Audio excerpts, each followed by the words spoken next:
Dear Delawareans, I am Professor Muqtedar Khan. I teach Islam and Global Affairs at the University of Delaware. I'm here today with a distinguished body of Muslims of Delaware to share an extraordinary moment in the history of Muslims of Delaware. What happened today at the Newcastle County Government Building is just fantastic and spectacular.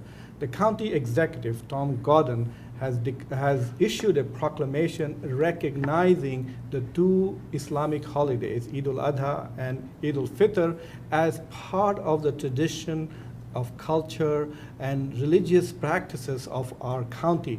And this recognition of our holidays has been something we have waited for. One of our members of the community said that he is waiting for this for 35 years to see that his religion and his faith and his identity is so publicly and so beautifully recognized. So for all of us who are at the moment emotionally overwhelmed, especially at a time when Islamophobia is on the rise globally and in our own country, at this moment when Muslims are portrayed as bad guys, in this moment for a politician, for a leader to come out and recognize Islam is indeed a brave thing, and we are extremely grateful to Tom Gordon for doing that. So at this moment, I'm going to ask my distinguished guests to share their feelings and their emotions about what they felt and what they think is the significance of this spectacular event.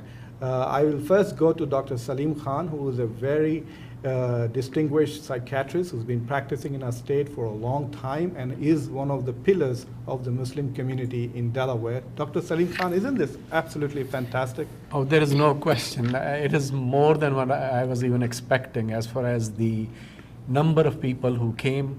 It was so nice to see young children. Obviously for them, this is something that they would remember for decades. As you heard again and again, how many people have been waiting for this moment to come, and when it really happened, it surprised many of us. This credit really goes to our executive, Tom Gordon, who encouraged us, who led us, and who made us believe that the fairness and equality is the way, for American way, and he made it happen in Delaware too. I want to also turn to Dr. Abdullah, who has been in this state for more than a decade and is an important member of the community, and he's so familiar with the African American Muslim community. What do you think is the significance of this event? Well, Dr. Khan, I really appreciate being a part of this panel and to be able to respond to that, because the African American community in the state that are Muslim have waited a very long time to have this recognition, just to be able to have more community time, a closeness of the community. And when I think about the atmosphere that's been out there for the political atmosphere, it sort of set the stage for this type of important event to come out, because in the Quran we have a verse that talks about the struggles that our Holy Prophet Muhammad sallallahu alaihi wasallam had gone through, and it goes in Arabic, "Inna ma'al al-usri yusra, inna ma'al al-usri yusra." Out of difficulty comes ease, and out of the difficult atmosphere, we have this ease has come to the Muslim community that is actually giving more credibility and sustainability and recognition by other communities. I think it's just a wonderful thing, especially for our young people to have witnessed, and for all of the people, especially in the African American community, who have worked as Muslim to get this to be a reality.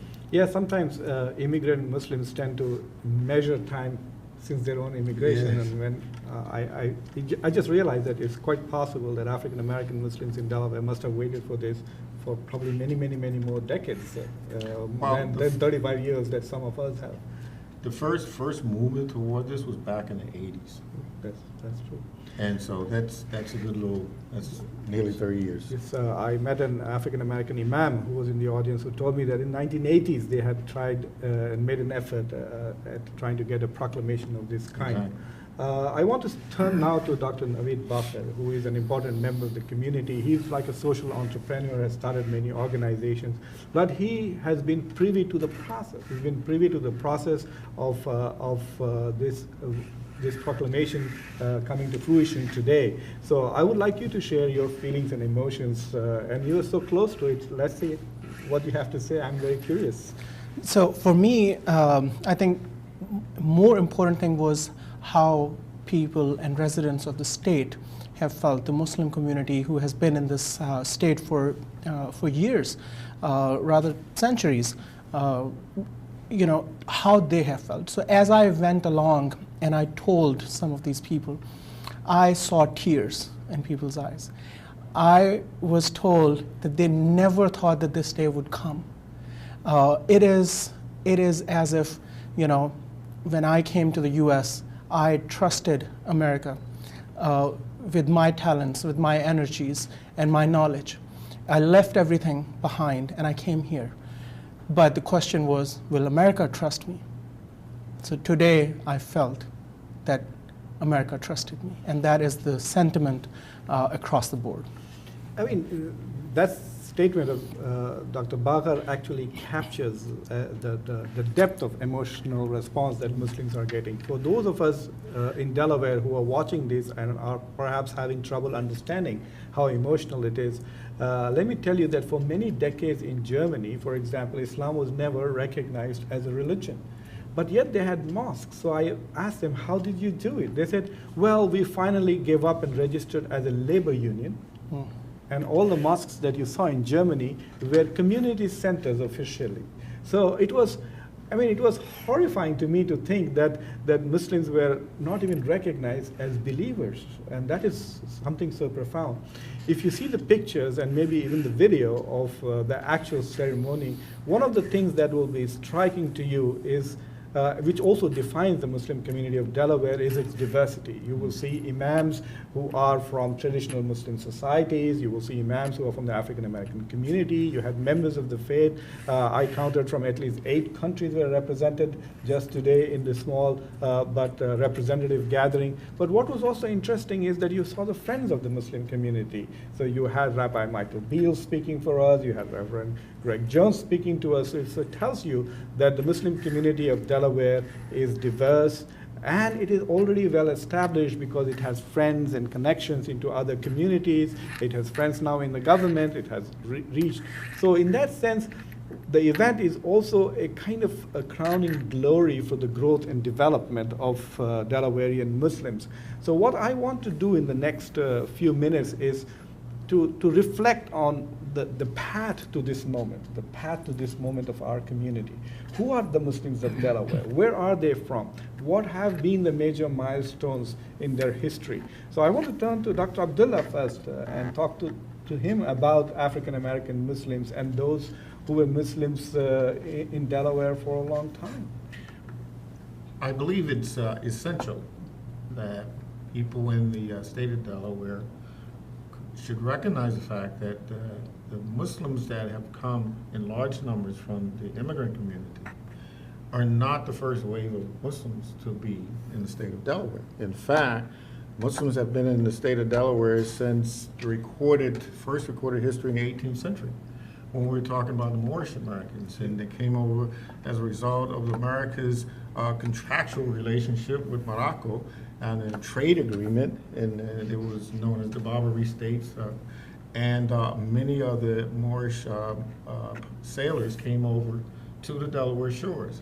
So this has been a long history, but it has been underground history. One that Muslims, as you mentioned, the Muslims in Germany, Islam was not a faith that could be practiced outwardly, because during the 19th century, we know that it was like the height of slavery.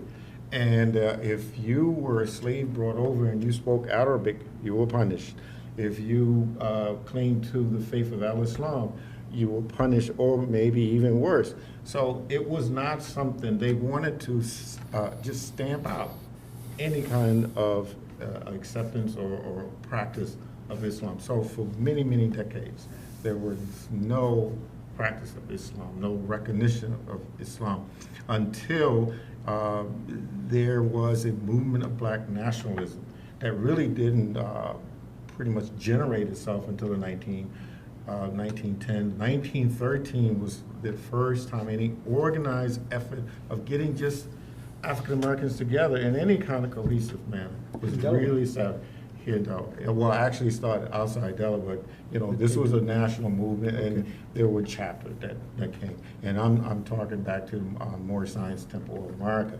And at the same time, you had the Negro Improvement Association that was started by Marcus Garvey.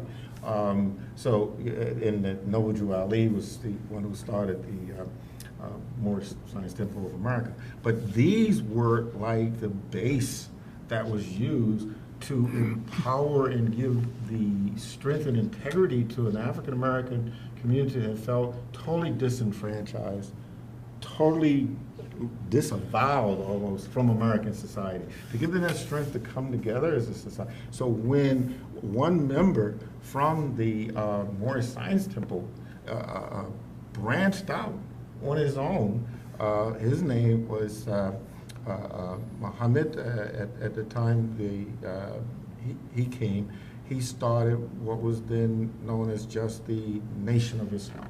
Yeah.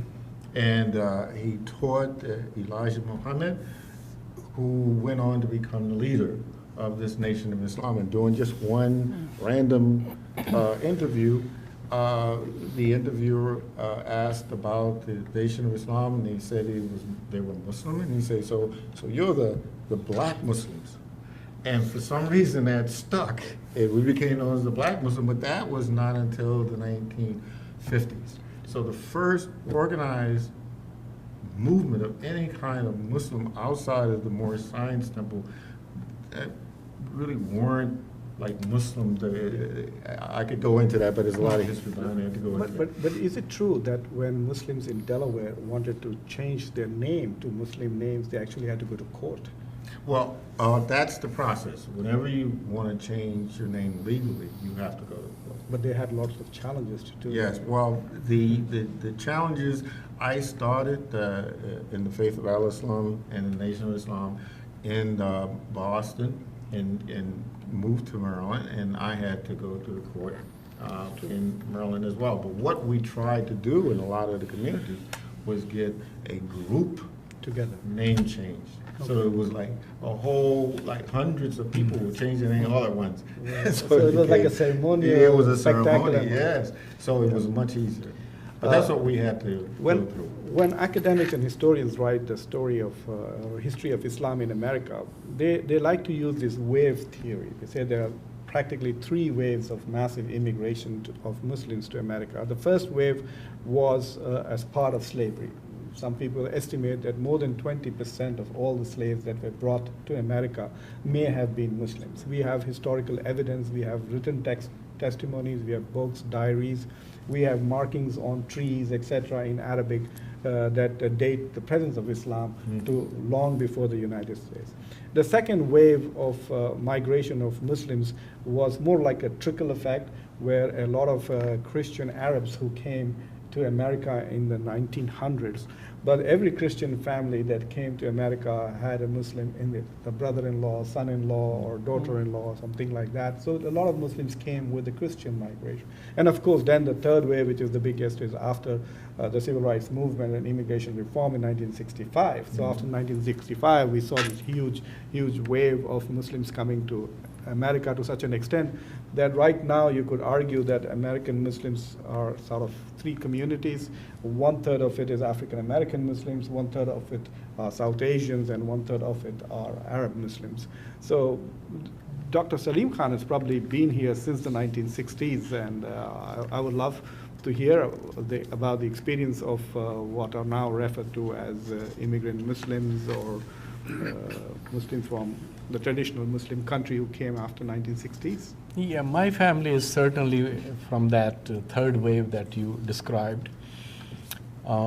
Actually, in first few years, the number of people coming from Southeast Asia and some parts of Middle East, primarily Egypt, the number was not that high. And it is more true for Delaware. If I can remember all the way back, going 35 years, for almost 15 years or so, we used to say in this particular immigrant Muslim community, there were about 30 active families. And to get anything done was very, very difficult. In those days, to find special restaurants or shops where you could buy kosher or Islamic way of slaughtered meat, people, including us, we were traveling to Trenton, Philadelphia, Baltimore, New York, and then things started changing. For the immigrants, the first mosque, we started thinking about that in mid-80s, and the first step, as it was taken by our visionary president of that time, Brother Yahya Hashim, who just moved out of this area, that he bought a piece of land. And then for years and years, we did a lot of fundraisers, and the money was very limited, and there were only so many people, and they couldn't imagine that a day will come when they would have their own mosque.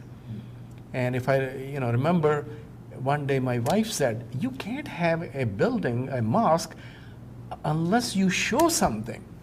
People are not going to give you funds." I think that was a word of wisdom. Not only myself, I was the president then. I heard it, and other people, and I started saying that in my appeals. And sure enough, based on that, we did the initial foundation. And then things started changing. Now people knew we are talking about a reality.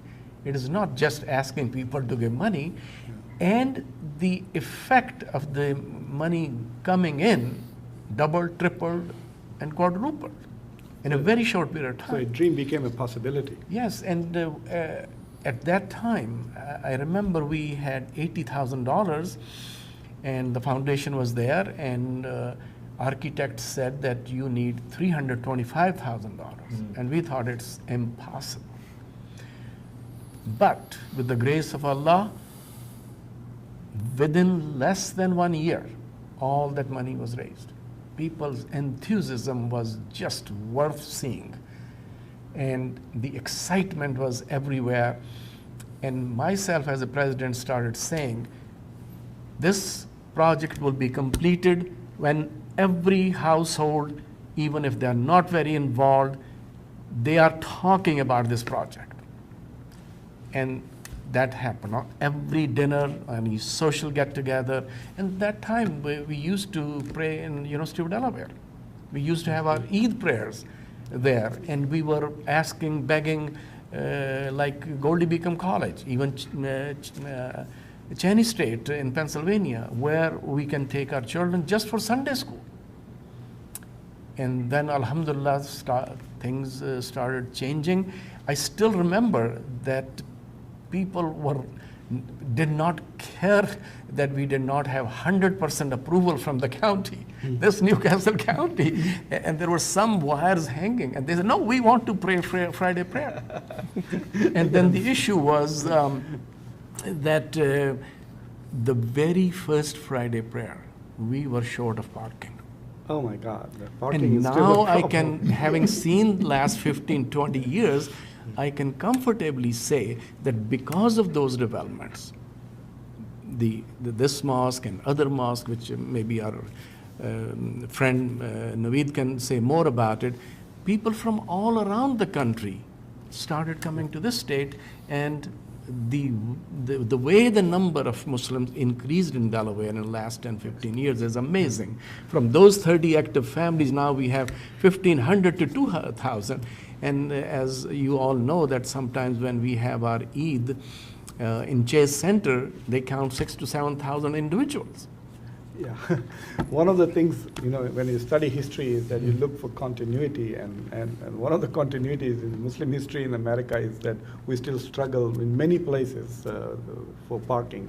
Yes. Especially, some mosques do have adequate parking, but I want to now turn to Dr. Naveed Bakr, who probably has his finger on the pulse of the community to share with us.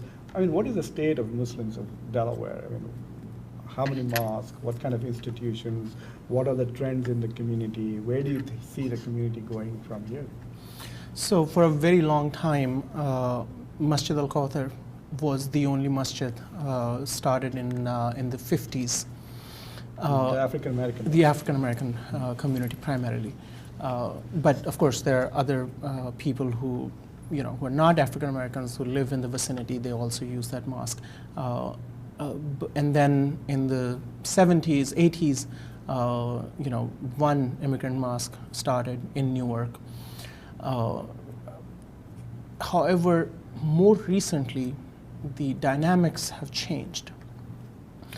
And if I were to attribute one single factor, and of course there is not one single factor, there are many other factors, but if I were to take a pulse and pick one, I think it is because of the Islamic schools establishing in Delaware.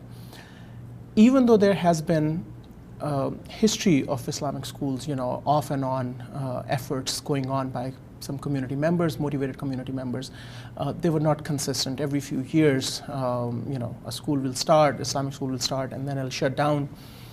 In 2010, the dynamics changed.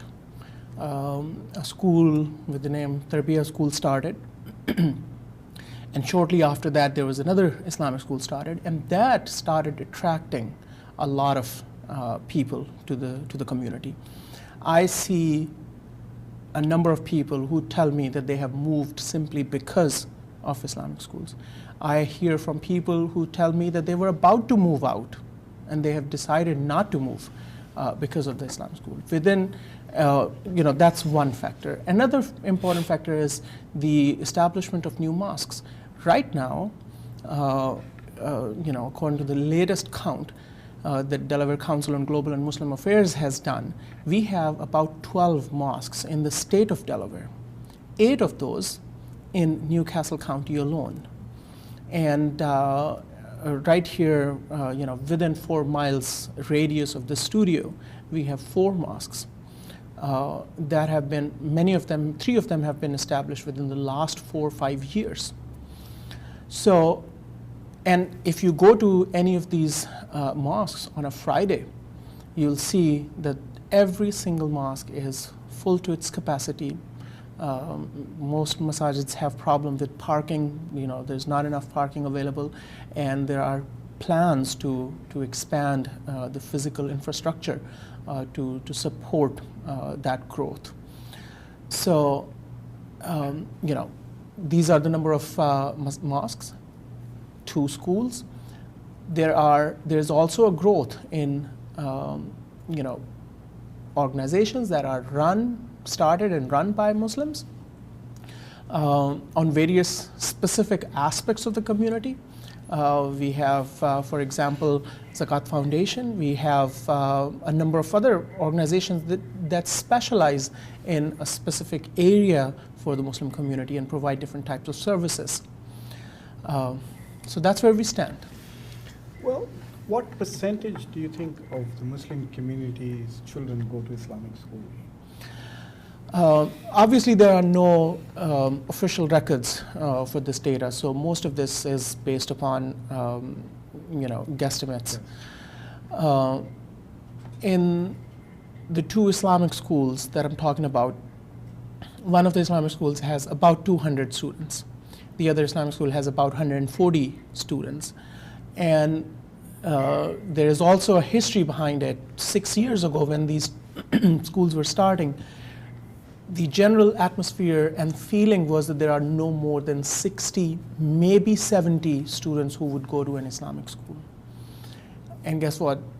In 2010, Tarbiyah School started. In 2011, Islamic Academy of Delaware started, and both schools started at its capacity with each having more than 60 kids in the very first year.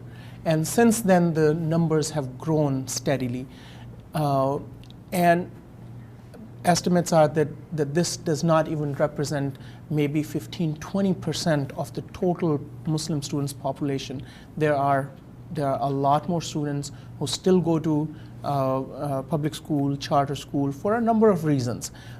Some may not be able to afford an Islamic school because Islamic schools are obviously, however low, they do charge a fee. They may have scholarship programs, but obviously, there's no state funding, there's no financial system, other financial system except for the tuition.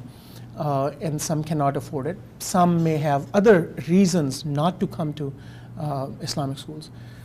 So that's where we stand. So we have about 8 to 12 mosques in the state, depending on the county and the level of development. We have several places where we can buy halal food, we can eat halal food. We have 2 Islamic schools. Where do Muslims go next? I mean, where do they put in their resources, their energy? What is if there is a vision that is driving institutional and community development? Across the country, I've traveled and spoken in many Muslim communities in the past. I've even written a book about American Muslims, and I've noticed that in terms of institution building, besides the halal meat store, the restaurants, the mosque and Islamic schools, we have not developed any other. I mean, yes, there is a Muslim clinic in Los Angeles. There is an emerging Muslim college also in California with Zaytuna. There are a lot of virtual institutions and service institutions which essentially redistribute wealth, service zakat, etc. But what do you think should be the next step for Muslims in Delaware in particular, given the nature of Delaware society, Delaware politics, given the strengths and weaknesses of the community in Delaware? Where do you think we should go next? I will focus more on that wave that you said, which is the immigrant Muslims. And within that, there are smaller waves. And the initial wave was only those who had professional degrees. They were eager to learn more and advance themselves, and most of them were able to do that.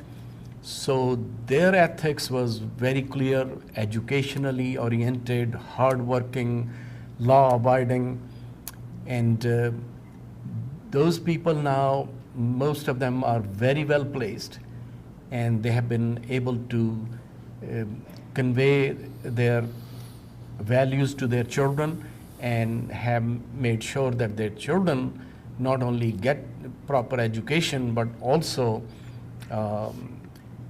they work hard to get into the best of the best institutions. Along the way, there have been efforts to make Islamic centers, mosques, and there has been a feeling that brick and mortar is fine, but now is the time that we need to think more about it, because the initial struggle for survival, we are way beyond that. So it is the time to think about giving back, volunteer work, and donations for different kinds of causes, Muslims, non-Muslims, and helping our neighbors in any which way we can. And for people like yourself and others, also thinking about Islamic thought and how we can convey the beauty and the message of our religion. And lately, with all the changes that we are witnessing around us, it is being felt in a very significant way that we cannot just stay to ourselves in our own small communities. This is the time we need to become more involved, be more in the midstream America, and encourage our friends and our children and grandchildren to do the same thing and participate in different activities and committees and county and state level and be part of the active politics and hope that gradually our people will start running for different positions. I mean, if I look at the total country, and even including Canada to make it North America, all those things that I mentioned, they are definitely happening. The realization is there and is becoming more and more strong that we are part of the main American dream and American fiber and mainstream, and we need to put our efforts in the right direction for that. So basically what Dr. Khan is suggesting is that the American Muslim community now look outward rather Yes. than inward, and try to reach out to either the political arena or towards interfaith relations, reach out to other communities. I wanted to make a comment before I turn to our other guests. One of the things that should drive a community's vision is how they define a good Muslim. What do you really mean by a good Muslim? Is a good Muslim a person who's carrying symbols of Islam? You wear a turban, or you have a beard, or a particular kind of a dress that you do, or you eat a particular kind of a... So there are these external symbols which are like, it's like wearing a watch, and then you can take it out and keep. Or is a good Muslim is one person who is substantively good in terms of, say, a person who cares for humanity, a person who serves others, a person who will stand up for justice, who will speak for truth. So I think what probably we need to do is, now that we have taken care of what Maslow would call as basic needs or hygiene factor, that we have taken care of basic needs. We have a place to pray on Friday. Those who want to send their children to Islamic schools, they can change. Those who want to eat halal meat, they can buy halal meat. If you want to buy Islamic books, there are lots and lots of stores. In Philadelphia, it would take me a whole day to look at all the bookstores there. But what we need to perhaps do is have a conversation about given all the special opportunities that are available to American Muslims, which may not be available to other Muslims outside America, are there any special things that perhaps God expects American Muslims to do besides just living their lives prosperous and with Islamic markers on their body and their car and in their homes? So what do you think, Dr. Well, Dr. Khan, I'm going to actually let Dr. Naveed Bakr answer this first, because his direction, what his community, or I shouldn't say his community, but the segment of the community that he has been able to really impact has been just right on mark. I'll just say that. And so I would like to divert. For me, vision of the future for us is that the older generation is like a petri dish. It's like an incubator, where our main responsibility is to give America something that it deserves, and that is that new generation that calls this country home, that they don't have any other country to look towards. They know that this is their home. This is where they need to make a difference. This is where they need to make all their contributions. And that's what I think the Muslim community more recently has been trying to do. And my hope is that as our new generation starts to make an impact, that impact will be felt even more. It is also my hope and my vision that we all are able to support this. By doing this, not only we are giving back to America. Actually, America is also giving back to Islam. You know, a lot of things that we cannot think about doing in other quote-unquote Islamic countries, we are able to do those things here without fear of persecution or, you know, other types of repercussions. So that is a gift that America is giving to Islam, that it is redefining, it is allowing Islam to redefine itself, our youth to prosper and grow in an environment where they are not ashamed of their heritage. They're proud of their heritage, but they are also proud of being Americans, and they have stake in this country. Thank you, Naveed, for those thoughtful ideas, and I think that's an interesting way to look at it as not just what we are taking from America, but what can we do for America. Before we wrap up, Dr. Abdullah, do you have anything else to add to this? Perhaps you have been inspired by these two visionaries on my right and my left? Well, I don't know if I can say inspired is the proper term, but I am moved to know that both have indicated how America have given to them and helped the Muslim community and helped the growth of the Muslim community here in Delaware.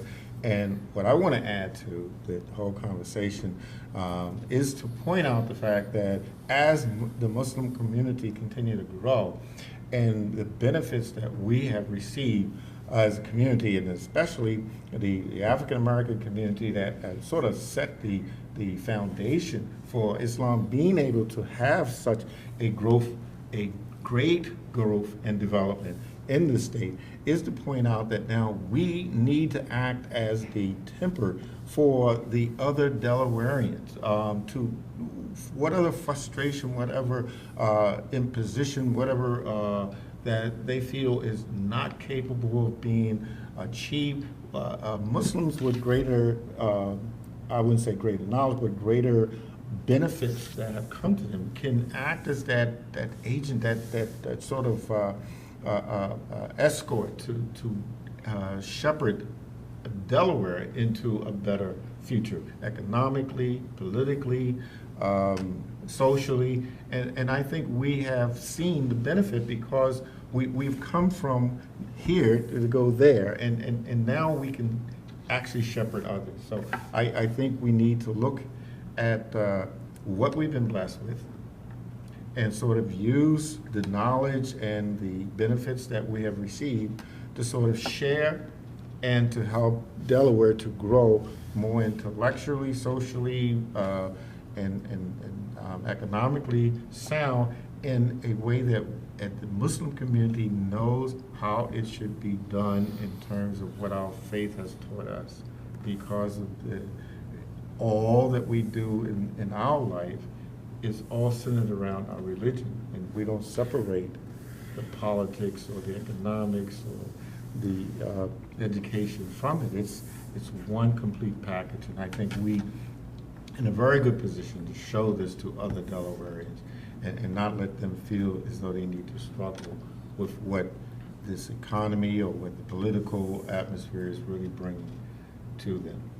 It's quite remarkable, listening to all three of these gentlemen, is that in spite of the Islamophobic environment in which we have been living for the past few years, and also hearing bad news coming from certain parts of the Muslim world, the depth and degree and extent of optimism that you both, all three of you reflect is amazing. Your confidence in the American Muslim community and your confidence in America is truly remarkable. And I think that is the most important part of the story, is that Muslims feel confident that they will be doing well in this country. And part of that confidence comes essentially from events and moments like today's. What we witnessed today, the proclamation that recognizes the two Eids of Muslims in Newcastle County, essentially says that America, in spite of what is happening on the global front, in spite of what is happening in our political arena, is open, tolerant, and willing to embrace Muslims and consider them as part of America, part of Newcastle County, part of Delaware. I too would like to indulge in a vision. I believe that one of the greatest gifts that America has given to Muslims is an intellectual opportunity and help them carve out a uniquely American Islamic intellectual tradition, a tradition that is particularly shaped by American values of pluralism, religious tolerance, appreciation for democracy, appreciation for multiculturalism. And I think it is the responsibility of American Muslims to use this opportunity to develop and articulate an interpretation of Islam which is deeply beautiful and manifest that in their communities, an Islam which we talk about, but an Islam that we don't find in many parts of the world, an Islam which is open to others, an Islam which pushes Muslims and everybody else in the community to become those who take care of others, who do ihsan all the time in their life. Ihsan means to do beautiful things. I want to end this note with one very short phrase from the Quran where God says that He loves people who do beautiful things. And I think that Muslims have an opportunity to become a community that does beautiful things. One of the things that eventually comes up every time we talk about Islam in America and about Muslims and their experiences, that this tremendously deeply felt appreciation for the freedoms that we enjoy in America, especially religious freedoms and intellectual freedoms. I think, and this is clearly biased from my profession and what I do, I think America's greatest gift to Islam is an American tradition of Islamic thought.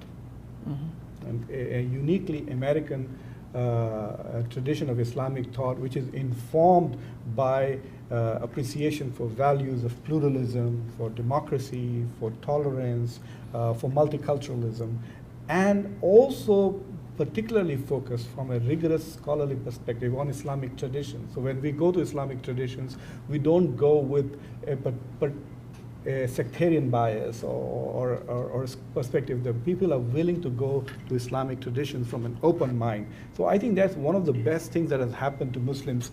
And so we have become a kind of what you would call as, I mean, it sounds very arrogant and lots of people in the Muslim world may not like it, but I think we have an intellectual duty also to perform to the Muslim world, where we articulate the most beautiful form of Islam and hopefully also manifest in our society. So on this wonderful day, I want to thank God for what has happened to us today, recognition of our festivals, and I hope that you also learn a little bit about Islam and Muslims who live in Delaware. Thank you very much.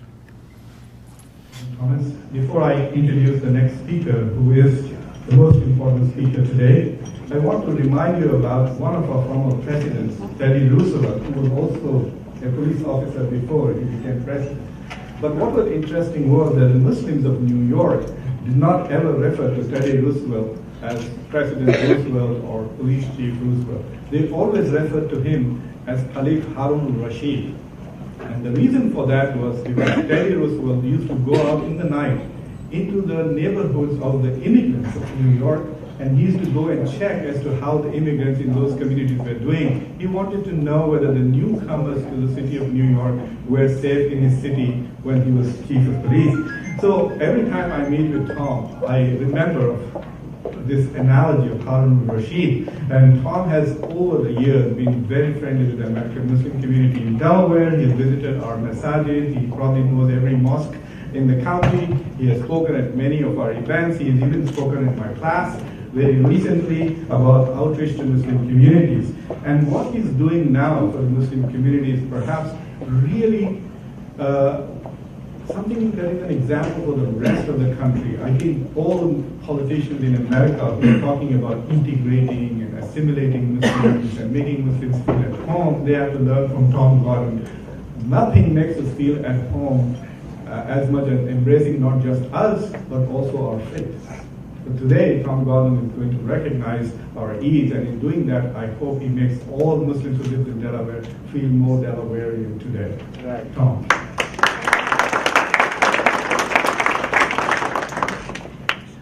Before I start, let me recognize our Chief Administrative Officer. Tim Mullaney is on the back steps here. He's very much wanted to be here today. Before I read this proclamation, which I am extremely honored to be able to do today, that I want to say that I'm glad that all the different religious communities came today to support this, and to have my rabbi here with me today. But I think Reverend Jones said it all. It's a shame what's going on in this country with some of the rhetoric. And we're here to say that we've had a relationship for over 3 years with our Muslim community. I've made so many friends, and I'm just very proud. It's sad that we even have to hear some of the rhetoric that's going on with the presidential race. Somebody said they were going to patrol Muslim communities, and here's the deal. All of our communities are Muslim communities. You might find them as your doctor, your neighbor, your civic association, but they're your friend. And we've got to fight against it only lasts till November, then it ends. but somebody found, that it was a good thing to pick on one religion or another. Islam is the second largest religion in the world, and soon going to be number one. They're peaceful, they're loving, and I got to know so many of them. Now, my hardest problem is going to be speaking in Arabic. So, from my proclamation, which I want to read, because I am just deeply honored to be able to do this today, because it is so unfair that every religion is recognized, but a Muslim religion. But a child might not be able to take the day off in a very important, ceremonious, very sacred day. And to be able to do this is so small that what I say to all your children is Newcastle County, the police department, the paramedics, all your friends, it's your government. And you're welcome anytime. Come by my office and have a cup of coffee. And again, I want to salute all the religious leaders that made this so valuable to show that everybody is standing up and saying, we have our holidays, why shouldn't you have your holidays? So let me start with a proclamation that I'm probably most proud of doing in my 12 years as executive. From the office of the county executive of Newcastle County, be it hereby known to all, the Honorable Thomas B. Gordon, Newcastle County Executive, issues this proclamation to recognize Muslim holidays. Eid al-Fitr and Eid al-Adha. We're going to work on that. Whereas Islam is one of the world's major religions, part of our shared human heritage. And whereas the history of the people of the Muslim faith includes some of the greatest and most advances in innovation, society, and history of human existence. Whereas from the early days of the pioneers to our present-day leaders, Muslims have played a significant role in the history of Newcastle County's economic, cultural, spiritual, and political. And whereas there are several thousand Muslims residing in Newcastle County, Delaware, contributing every day to the economy, the social fabric, the multicultural and pluralistic traditions of this state. Whereas the Muslims reside in Newcastle County and in the state of Delaware, with their hard work and contributions to medicine, to science, to information society, technology, to education, and so many other fields that we know, have benefited from they have enriched and opened tolerance and economically vibrant economy of our county. Whereas the Muslims annually celebrate two religious holidays, Eid al-Fitr and the holy month fasting of Ramadan, where I have got to attend outside of Ramadan, and I couldn't believe 7,000 people inside. That got my attention. What a wonderful, peaceful, off script for a second. What a wonderful, peaceful religion. And Eid al-Adha during the pilgrimage of Hajj. And whereas, in accordance with the sentiments of the United States President Barack Obama, Ramadan is a time to respect spiritually, build communally, and aid in those in need.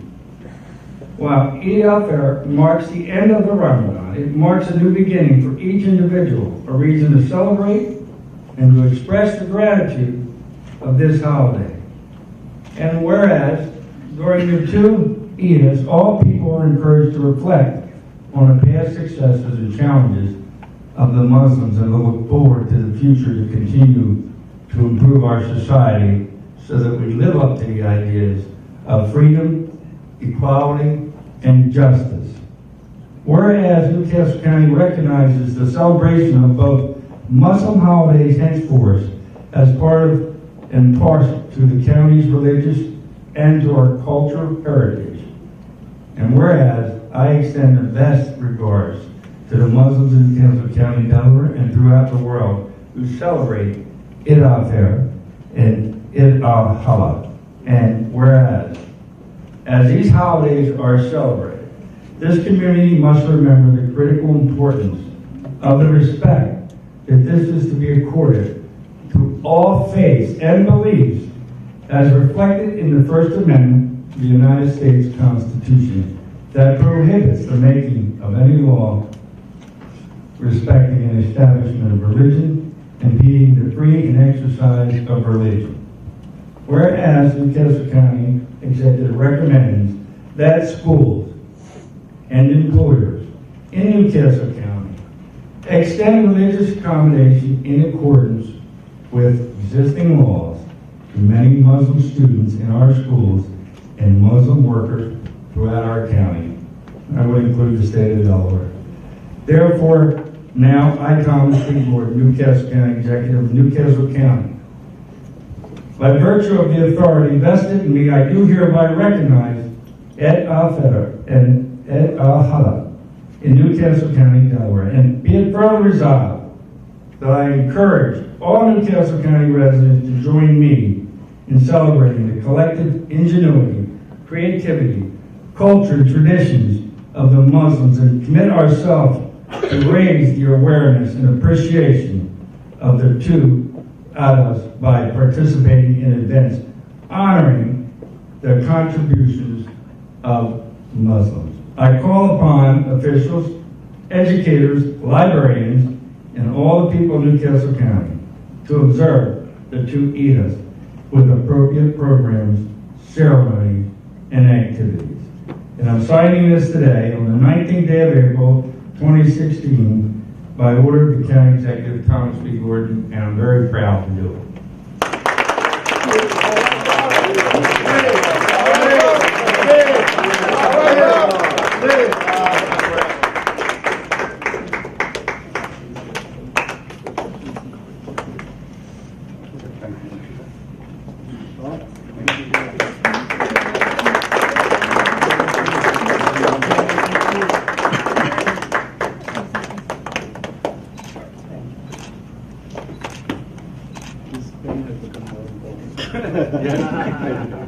Thank you.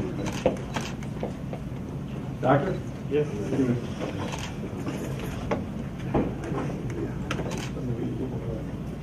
I'd like to thank Sam Guy for his work. We have.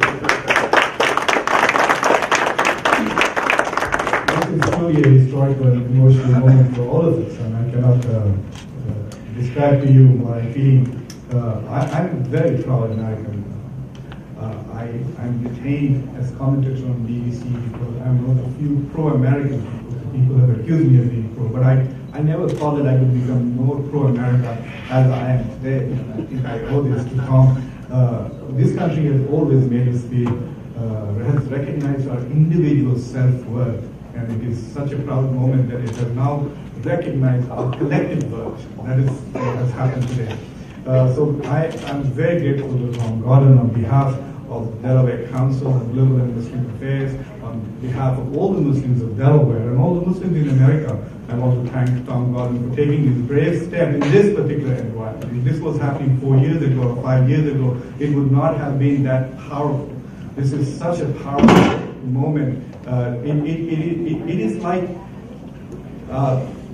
is like saying that even in its worst moments, America shows its best. So this is at a moment when people like Donald Trump and Ted Cruz are proliferating Islamophobic statements. Tom Gordon steps forward and makes this powerful endorsement of American Muslims and Muslims of Delaware and the peacefulness of their faith. I want to thank everybody again for coming. This was a great day, and alhamdulillah, with the blessings of Allah subhanahu wa ta'ala, we have all been witnesses to this. Thank you very much.